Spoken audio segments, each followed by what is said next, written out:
ನೀವೇನು ನಮ್ಮ ಚಾನಲ್ಸ್ಗೆ ಸಬ್ಸ್ಕ್ರೈಬ್ ಆಗಿಲ್ಲ ಅಂದರೆ ಈ ಕೂಡಲೇ ಸಬ್ಸ್ಕ್ರೈಬ್ ಬಟನನ್ನು ಒತ್ತಿ, ಹಾಗೆ ಪಕ್ಕದಲ್ಲಿರುವ ಬೆಲ್ ಐಕಾನ್ನ ಕ್ಲಿಕ್ ಮಾಡಿ.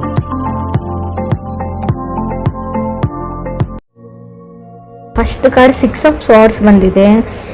ಮೇ ಬಿ ತುಂಬ ಕ್ರೇಜ್ ಇರ್ಬೋದು ನಿಮಗೆ ಗೇಮ್ಸ್ ಬಗ್ಗೆ, ಆಟಗಳ ಬಗ್ಗೆ. ಬೈಯಿಂಗ್ ಪ್ಲೇ ಸ್ಟೇಷನ್ಸ್ ಅಂತ ತೋರಿಸ್ತಾ ಇದೆ ಕಾರ್ಡಲ್ಲಿ.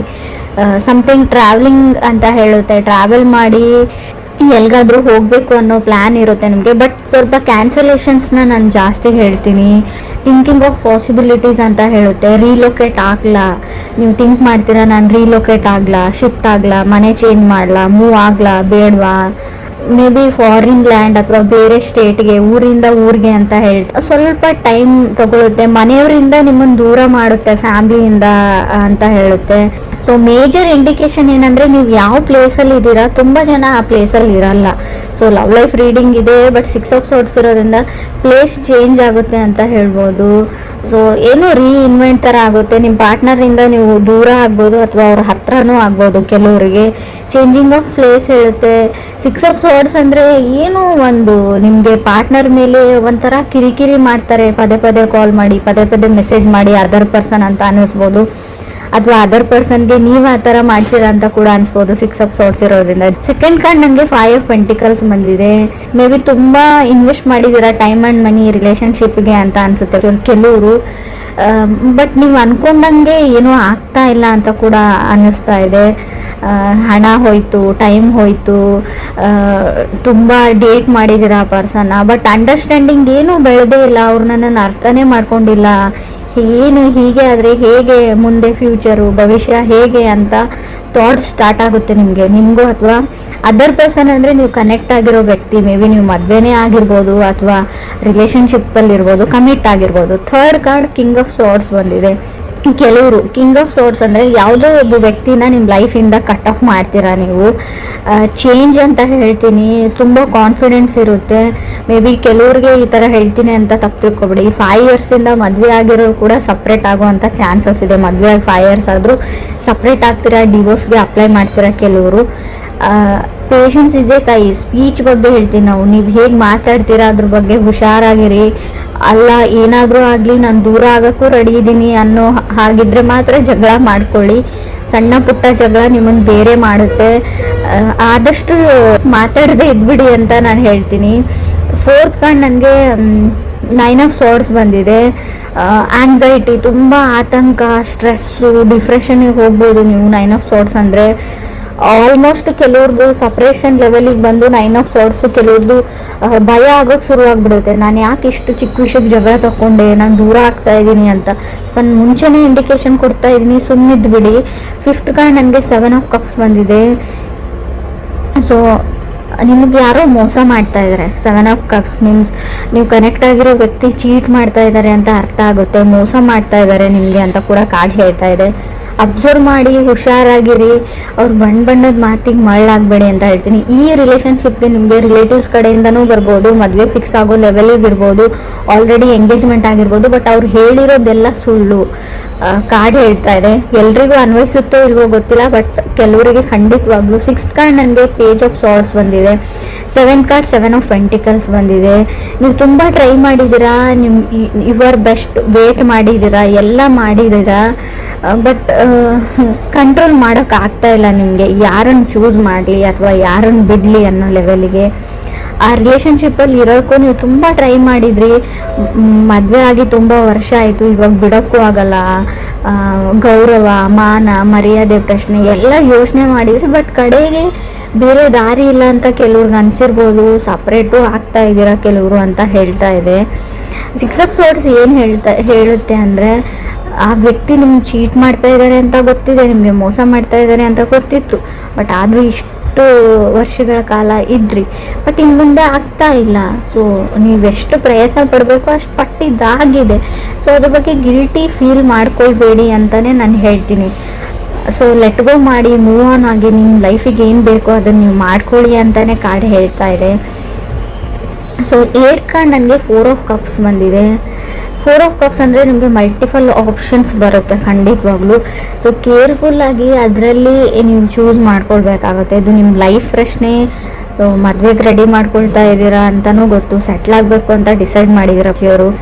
ಯಾಕಂದರೆ ನನ್ನ ಅಕ್ಕಪಕ್ಕ ನನಗಿಂತಲೂ ಚಿಕ್ಕವರಿಗೆಲ್ಲ ಮದುವೆ ಆಗ್ತಾ ಇದೆ ಅಂತ ಫ್ರೆಷರ್ ಥರ ನಿಮಗೆ ಫೀಲ್ ಇರ್ಬೋದು. ಸೊ ಅದಕ್ಕೋಸ್ಕರ ನೀವು ಈ ಡಿಸಿಷನ್ನು ತೊಗೊಂಡಿರ್ಬೋದು. ಬಟ್ ಮನೆಯವ್ರನ್ನೇ ನಂಬಿ ಹೋಗ್ತೀನಿ ಅನ್ನೋದು ಕೂಡ ತಪ್ಪು, ಅಥವಾ ನೀವು ನನ್ನ ನಂಬಿಕೆ ಮೇಲೆ ಹೋಗ್ತೀನಿ ಅನ್ನೋದು ಕೂಡ ತಪ್ಪು.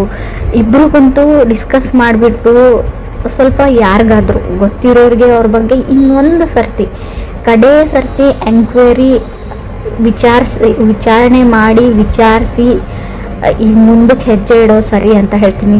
ಕೆಲವರು ಮೋಸ ಹೋಗೋ ಚಾನ್ಸಸ್ ತುಂಬ ಕಾಣಿಸ್ತಾ ಇದೆ ಅಂತ ನಾನು ಒತ್ತಿ ಹೇಳ್ತಾ ಇದ್ದೀನಿ. ಇದನ್ನು ಮದುವೆ ಅಂತ ಮಾತುಕತೆ ಬೇರೆ. ಇನ್ನು ಕೆಲವ್ರಿಗೆ ನಾನು 9th ಕಾರ್ಡ್ ನನಗೆ ಏಸ್ ಆಫ್ ಕಪ್ಸ್ ಬಂದಿದೆ. ಯಾರನ್ನ ನಿಮ್ಮ ಲೈಫಲ್ಲಿ ಅಲೋವ್ ಮಾಡ್ಕೊಳ್ತೀರಾ ಅನ್ನೋದು ಕೂಡ ನಿಮ್ಮ ಮೇಲೆ ಬಿಟ್ಟಿರೋ ವಿಚಾರ ಅಂತ ನಾನು ಹೇಳ್ತೀನಿ. ಆಪ್ಷನ್ಸ್ ತುಂಬ ಇದೆ, ತುಂಬ ಕಾಂಪ್ಲಿಕೇಟೆಡ್ ಲವ್ ಅಂತ ಅನಿಸುತ್ತೆ. ನೀವು ಪ್ರೀತಿನ ಹುಡ್ಕೊಂಡು ಹೋಗಬೇಡಿ, ಅದಾಗದೇ ನಿಮ್ಮ ಹತ್ರಕ್ಕೆ ಬರುತ್ತೆ ಅಂತಲೂ ಕಾಡೇ ಹೇಳ್ತಾ ಇದೆ. ಕೆಲವ್ರಿಗೆ ಪಾಸ್ಟಲ್ಲಿ ನೀವು ತುಂಬ ಚೆನ್ನಾಗಿ ಹ್ಯಾಂಡಲ್ ಮಾಡಿದ್ದೀರಾ, ಬಟ್ ಎಲ್ಲನೂ ಕಾಂಪ್ಲಿಕೇಟೆಡ್ ಆಗಿ ನಿಮಗೆ ಔಟ್ಪುಟ್ ಬಂದಿದೆ. ಯಾವುದನ್ನು ನೀವು ಸಾಲ್ವ್ ಮಾಡೋಕ್ಕಾಗಲ್ಲ. ಕೆಲವ್ರಿಗೆ ನಾನು ಏಸ್ ಆಫ್ ಕಪ್ಸ್ ಇರೋದ್ರಿಂದ ನೀವು ಸಿಂಗಲ್ ಆಗಿರೋರು ಖಂಡಿತವಾಗ್ಲೂ ನೋ ಮೋರ್ ಸಿಂಗಲ್ ಅಂತ ತೋರಿಸ್ತಾ ಇದೆ. ಖಂಡಿತವಾಗ್ಲೂ ನೀವು ಕಪಲ್ಸ್ ಆಗ್ತೀರಾ, ಪೇರ್ ಆಗ್ತೀರಾ. ಮದುವೆಗೆ ವೇಟ್ ಮಾಡ್ತಾ ಇದ್ದರೆ ಖಂಡಿತವಾಗ್ಲೂ ನಿಮ್ಮ ಮದುವೆ ಫಿಕ್ಸ್ ಆಗೋ ಎಲ್ಲ ಪಾಸಿಬಿಲಿಟೀಸು ಕಾರ್ಡಲ್ಲಿ ತೋರಿಸ್ತಾ ಇದೆ. ಏನು ಅಂದರೆ ಮೇ ಬಿ ನೀವು ಸ್ಟೂಡೆಂಟ್ಸ್ ಇದ್ದರೆ ನಿಮ್ಮ ಫ್ಯಾಮ್ಲಿಯಿಂದ ದೂರ ಹೋಗಿ ಹೈಯರ್ ಎಜುಕೇಷನ್ನ ಮಾಡ್ಬೋದು.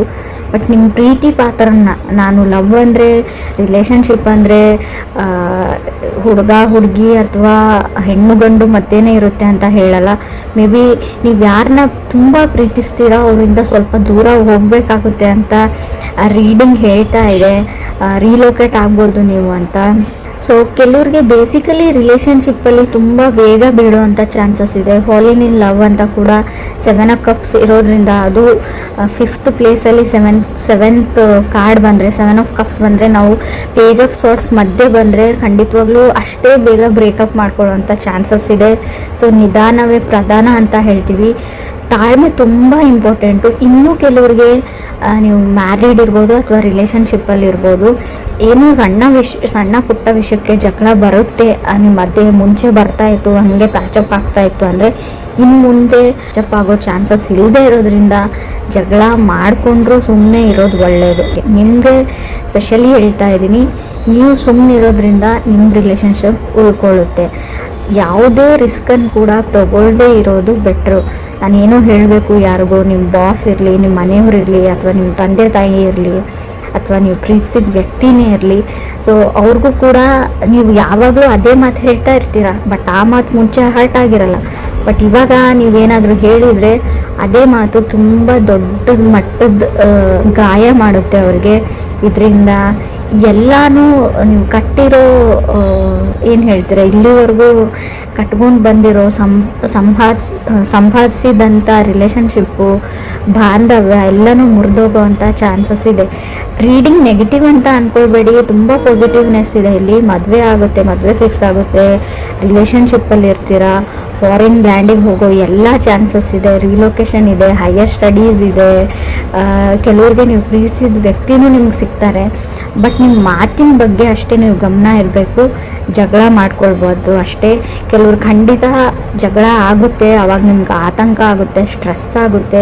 ಬಟ್ ಅದು ಕಾನ್ಸಿಕ್ವೆನ್ಸಸ್ ಅಂತ ಹೇಳ್ತೀವಿ. ಮಾಡ್ಕೊಂಡಿರೋ ತಪ್ಪಿಗೆ ಅದನ್ನೆಲ್ಲ ನಾವು ಅನುಭವಿಸ್ಬೇಕು. ಏನೇ ಬರಲಿ ಅದನ್ನು ಹೆದರಿಸ್ತೀನಿ ಅನ್ನೋ ಕಾನ್ಫಿಡೆನ್ಸ್ ಇರಲಿ. ಎಲ್ಲೂ ಕುಸ್ತೋಗ್ಬೇಡಿ ಅಂತ ನಾನು ಹೇಳ್ತೀನಿ. ಆಗೋಗಿದೆ. ಸೊ ಅದನ್ನು ಆದಷ್ಟು ಸರಿ ಮಾಡೋಕ್ಕಾಗ್ತಾ ಇದೆ, ಸರಿ ಮಾಡ್ಕೊಳ್ಳಿ. ಇಲ್ಲ ನನಗಿಷ್ಟ ಇಲ್ಲ ಸರಿ ಮಾಡ್ಕೊಳ್ಳೋದಂದರೆ ಬಿಟ್ಬಿಡಿ. ಹಳೆದ್ರ ಬಗ್ಗೆ ಯೋಚನೆ ಮಾಡಬೇಡಿ, ಫ್ಯೂಚರ್ ಬಗ್ಗೆ ಥಿಂಕ್ ಮಾಡಿ, ಲೆಟ್ ಗೋ ಮಾಡಿ, ಮುಂದೆ ಹೋಗಿ ಅಂತ ಬೇಸಿಕಲಿ ಕಾರ್ಡ್ಸ್ ಹೇಳ್ತಾ ಇದೆ. ಸಿಂಗಲ್ಸ್ ಇರೋರಿಗೂ ಅಷ್ಟೇ, ಖಂಡಿತವಾಗ್ಲೂ ನಿಮ್ಮ ಲೈಫಲ್ಲಿ ಹೊಸ ವ್ಯಕ್ತಿ ಬರೋ ಚಾನ್ಸಸ್ ಪೇಜ್ ಆಫ್ ಸಾರ್ಟ್ಸ್ ಇರೋದ್ರಿಂದ ಕ್ಲಿಯರ್ಲಿ ಗೊತ್ತಾಗ್ತಾ ಇದೆ. ಸೊ ಕೆಲವ್ರು ನಿಮಗೆ ಮೋಸ ಮಾಡ್ಬೋದು. ಸೊ ಅದರಿಂದ ಕೂಡ ಹುಷಾರಾಗಿರಿ ಅಂತ